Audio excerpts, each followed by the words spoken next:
do as a city council person.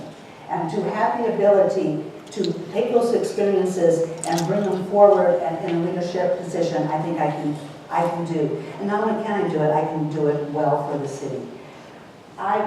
The city needs strong leadership. I can provide that strong leadership. The city needs to continue to move forward. I will continue to move this forward. I love this community. People call me a cheerleader for Hastings. I am a cheerleader for Hastings. I have chosen to live here. I love this community. I know the things that work. I know how we can make it better. I know the talent that is here in this community, and I know how we can grow. That is what I bring. I have that passion, and I'm excited about it, and that's what made me decide to run for mayor. Our next audience question, and this one starts with Kathy. What party affiliation are you? Well, I'll be up front. I'm one of those people that used to be embarrassed. I'm trying to not get embarrassed and just think real quietly. I'm a Democrat. This is a nonpartisan race. I am a Democrat, and I'm proud to say that I am a Democrat.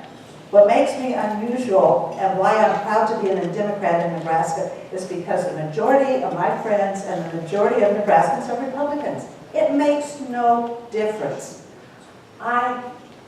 Political parties does not matter for me or for in this community. We know each other well. We work together well. This is not something, I don't think we should be talking about Democrat, Republican. I used to whisper it. I now say it proudly. I am a Democrat. Corey. I'm a registered Republican. I have been since I was first registered to vote. My military background and kind of led me in that direction. I'm a fiscal conservative, and I believe strongly in a lot of the Republican values. So yes, I'm a Republican. On that same note, the next question, what are your thoughts on the presidential race?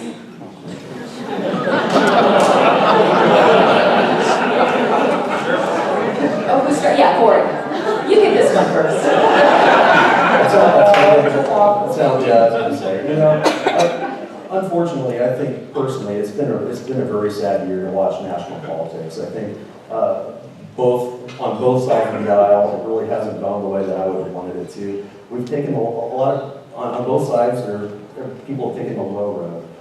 It's very disappointing to me, but we are where we are as a nation. And I think no matter what happens on November 8th, we're going to be able to come together as a nation. We're going to be able to live together and work together, no matter who ends up being president of the United States. So I'm hopeful that we can make it through, and I'm hopeful that we can all be friends after this and have some great conversations on November 9th about the outcome of the election. So in the future election years, I'm hoping that we have some better choices and something that will help move the nation forward without all the distracting nonsense that seems to be going on right now.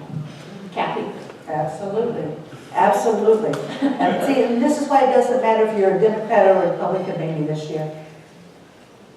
It's been disappointing and embarrassing. And I worry, I'm an educator, and I worry about our children having to watch and having to listen to the stuff that is going on at a national level. It's abhorrent to me on both sides. I don't think you can defend either side. But I do have hope. And we are a great nation, and we are a good people. Just as we are right here in this room. It does not matter, Democrat, Republican, this or that. We are Americans. We love our country. We love our communities. We know how to get along and work together. And I'm hopeful, too, that maybe they need to see what we do in small local elections. It wouldn't be a bad idea.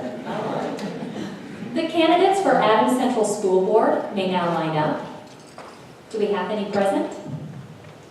All right, we'll move on to another audience member question. It seems the city and city department heads are mostly local or born and raised as Nebraskans. Do you think our progress is limited by this, such as we don't know how much we can grow or change as not many leaders have experience in other communities? And we are starting with Kathy. Well, that is a question I never expected, to tell you the truth. That is a real interesting one, and I think that's one, I think my guess would be is that we both would like to chew on that one a little bit, and I would like to get some other people in. We do need to have people who have experiences from other places come in. We need, and if that is not possible, if our staff is truly locally grown staff, then we need to be sure to provide them the opportunities that they need to get out. They need to be able to see other things that are happening and what works well in other communities, and then bring that back to Hastings. That was, I don't know who asked that question. I would say excellent question, and it's something we really need to look at. At the end of the day, we need the best qualified person in any sort of position that we have at City Hall. I truly do think, I'm a business person, I've been out and hired people when I was living in Hawaii for my intelligence teams. You know, you need to have the best person possible to fill the individual positions. Usually that means that we're going to have to go out and do national searches.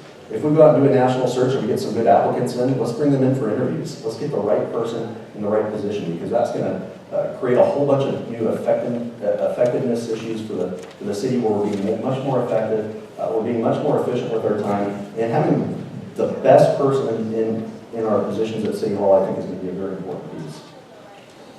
Our next question from the audience. What efforts will you take as mayor to support youth engagement and retainment here in Adams County and Hastings, as they are the future of our community?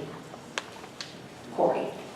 You know, I've been a part of the Hastings Public School Board now for a few years, and as I talked about earlier, the Career Pathways program, I think, is a real good way to get kids involved with understanding what kind of employers are out there in the community, what kind of options are out there in the community. So to me, I would like to continue down that path, and I would like to continue on expanding those kinds of pathways. You know, Mary Lanning Healthcare, they have around 50 to 60 open positions at any one time. The manufacturers here in town have lots of open positions all the time. We need to figure out how to grow that. So whether it's a healthcare career pathway, whether it's an IT career pathway, I think we need to do that. I also think we need to continue doing the programs that are already existing. The Youth Leadership Academy, which my wife Laura helps with at the YWCA, the Mayor's Youth Council, which Kathy has been, you know, a part of. We need to keep these kinds of things going. I think the earlier we can engage students and youth in our community and show them what we have to offer, the better off we are. Even if they move away, maybe they'll remember that one great thing that happened to them in Hastings, and then they'll want to come back, and we'll be able to help them find those opportunities when they're ready for the workforce. Kathy. My background has been an educator for 30 years. I worked at Educational Service Unit number 9. I was a supervisor of special education programs, Title I programs. I was the administrator of an alternative ed high school, and what that means is all the naughty kids that nobody else wanted, I got to work with, loved them. I was also a school psychologist. Kids have always been my life, and they are our future. We know that, but you know what? We say that as a platitude, and I'm not sure we always follow up on it. I am willing to follow up on it. The reason I talk so much about the Mayor's Youth Council, because that's something people talk about, but they don't actually do. We got it started here, and we started working, and we have had students from Adams Central, Hastings High, and St. Cecilia every year for the last 12 years come together, look at our city, tell us what they think needs to be done, how things could be changed, and they get to learn how government really works. Those kinds of things and those initiatives I would continue if I was mayor. Thank you.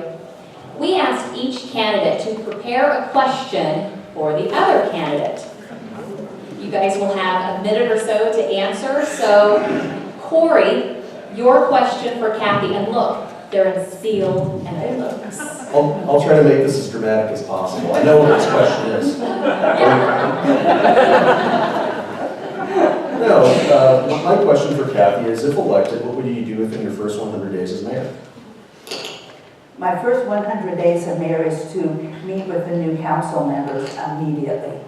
We need to have them work with different committees, get them assigned to mentors, make sure that they have all the information that they need, provide them the background that they need to make sure that they can do the very, very best job that they can. The other thing that I would do is I would like to meet with the department heads, find out what their dreams are. How would they like to see Hastings going? Is there something that we have missed in the past? What can we do now? So I want to get that information as well. The other thing that's really important, maybe more boring than those other two, because I kind of like those other two, because they would be fun. We have to address the Novak report, which means we're going to have to get a committee together, knowing that they're going to have to do some hard work and knowing that they're going to have to make some final decisions. So I think that's what I would do my first time. Okay, Kathy, Your question for Corey. Oh, right. You do feel like it's the Oscars or something. Gotta open it up. I know. And the winner is. Good. How would you describe your leadership style? You know, I have a very open leadership style. Being a Navy man, you see all sorts of different leadership styles out there. You see the top-down, authoritarian leaders out there, but then you also see the people that can bring teams together, and that's really where I found my success.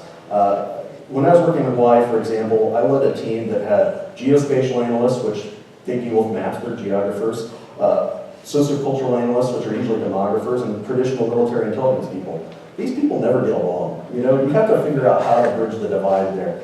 So my experience is really as a consensus builder. I like to bring people in, I like to give people the autonomy to do their jobs. I'm not a micromanager, and I really want to see them succeed at their jobs. So that's really my leadership style as a consensus builder, and trying to help them succeed in what they do. Thank you. And thank you to the candidates for participating. Great job.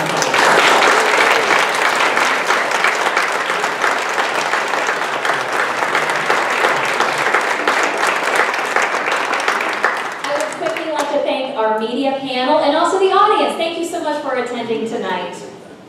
Look